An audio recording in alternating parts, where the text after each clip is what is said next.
சங்கீதம் 66:20 வாசிக்கிறோம், ஜெபத்தை தள்ளாமலும் தமது கிருபை என்னை விட்டு விலக்காமலும் இருந்த தேவனுக்கு ஸ்தோத்திரம் உண்டாவதாக. அப்போ ஆண்டவர் ரெண்டாவது பார்க்கிற அவர் என்ன செய்ய, அவர் ஜெபத்தை தள்ளாத தேவன். தள்ளாதவர்னு என்னங்க, அசட்டை பண்ண மாட்டாருங்க.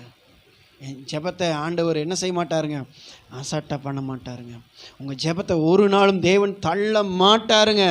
ஆமாம், இவெல்லாம் ஜெபிக்கிறாளா அப்படி யாருங்க சொல்லுவா? தேவன் சொல்ல மாட்டாருங்க. உன் ஜெபமெல்லாம் நான் கேட்கணுமா? கர்த்தர் அப்படி சொல்லுவாருங்களா?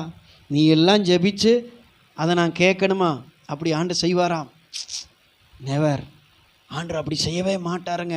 உங்கள் ஜெபத்தை அசட்டை பண்ணவே மாட்டார். ஒருவேளை நீங்கள் பண்ணுற ஜெபம் மற்றவங்களுக்கு அருவருப்பாக இருக்கலாம், எப்போ பார்த்தாலும் இவங்க சும்மா நயங்கிறாங்களே, ஆனால் தேவன் அப்படி பார்க்க மாட்டார். உங்கள் ஜெபத்தை வேதம் சொல்லுகிறது, உபத்திரவப்படுகிறனுடைய உபத்திரவத்தை அவர் அருவருக்காமலும் அற்பமாக எண்ணாமலும்